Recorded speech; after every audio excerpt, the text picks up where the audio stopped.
It was one of those dusky November evenings where the wind carries stories of lives you've never lived, when James Bennett, a quiet, 52-year-old janitor from Franklin, Kentucky, was walking his usual route home.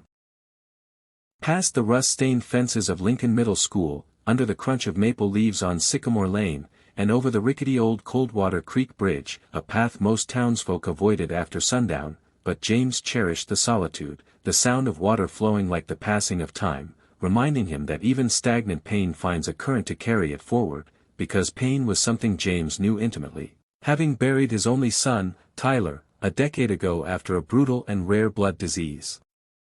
took him away just weeks before his 11th birthday, a loss that carved silence into James' life so deeply that he stopped attending Sunday service, declined company at holidays, and found peace only in the quiet corners of his custodial routine. Yet even in his grief, he remained kind, always helping the troubled students at school, fixing broken chairs or offering lunch money without ever asking for it back. And it was this very decency, invisible to most, that would soon become the center of a story that would shock not just Franklin but thousands of strangers beyond its borders, for as James neared the bridge that evening, he suddenly heard piercing screams, not adult screams, but the kind that freeze your blood because they belong to children, and without a moment's hesitation, he dropped his bag and rushed to the side of the bridge, peering over to see two small children, a boy and a girl, no older than 7 or 8, stranded on the muddy slope below, their feet slipping and hands gripping onto a crooked tree root, their tiny bodies perilously close to sliding into the fast-moving, icy creek below, and in that moment, something ancient and instinctive rose in James, not fear, not thought, but purpose. As he scrambled down the embankment with reckless urgency, scraping his hands on jagged rocks, his old knees buckling but unrelenting, until he reached the girl first, her face streaked with tears and mud, and scooped her into the crook of his arm while whispering, "I've got you, honey, you're safe now," before reaching out with his other hand to the boy, whose fingers were bleeding from clutching the brittle tree root too long, and somehow, with every ounce of strength left in his middle-aged body, James hoisted both children upward, inch by inch, his back screaming in pain, until strong arms from above, strangers drawn by the noise, pulled the kids to safety, and just as James reached the top, his legs gave out and he collapsed onto the wet grass, gasping, aching, but alive, and the children's mother, who had been searching frantically after they wandered from a birthday party at the park, fell to her knees beside him sobbing, wrapping her arms around him with a desperation that needed no words, and that might have been the end of it, a quiet act of heroism never mentioned again.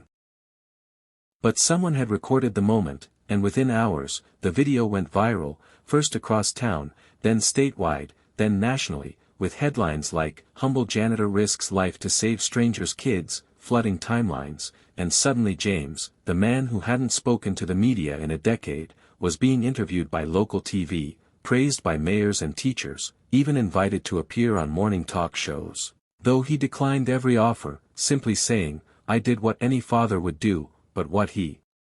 didn't expect was the impact beyond the applause, for the children's family, deeply moved, insisted on giving back, and within days, a GoFundMe was launched to raise money for James, not just to thank him but to help him do something for himself, and within a week, the fund had crossed $80,000, and messages poured in from all over the world.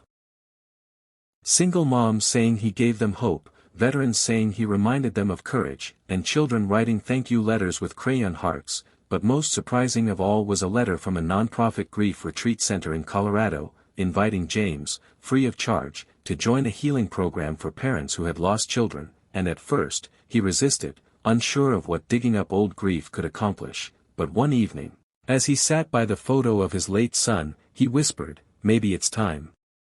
and packed his modest suitcase, took his first ever flight, and arrived in a quiet cabin surrounded by pine trees and people who, like him, had known the kind of pain that doesn't show in X-rays, and over the course of 10 days, James cried for the first time in years, not alone, but with others who understood, and he told the story of the creek, of the children, and how, in saving them, something in him was saved too, and when he returned home, something had shifted.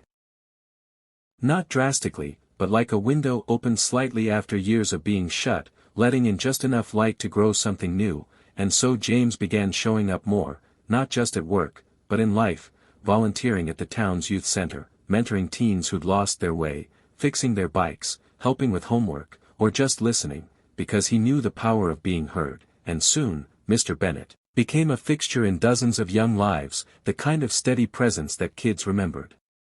forever. And then something even more extraordinary happened. The family of the children he saved, along with others in the community, pooled together funds to create the Bennett Legacy Scholarship, aimed at supporting kids from single-parent or low-income families who wanted to pursue careers in trades, plumbing, carpentry, mechanics. Just like James had dreamed for Tyler, and the first award ceremony was held one breezy April afternoon beneath the blooming dogwoods outside Lincoln Middle School, and James, dressed in a simple gray suit he'd borrowed from a neighbor, stood at the podium, hands trembling as he looked out at the crowd, hundreds of faces looking back, many with tears in their eyes, and he began, "I thought I lost everything the day I lost my son," his voice cracking, "but I've come to see that sometimes, what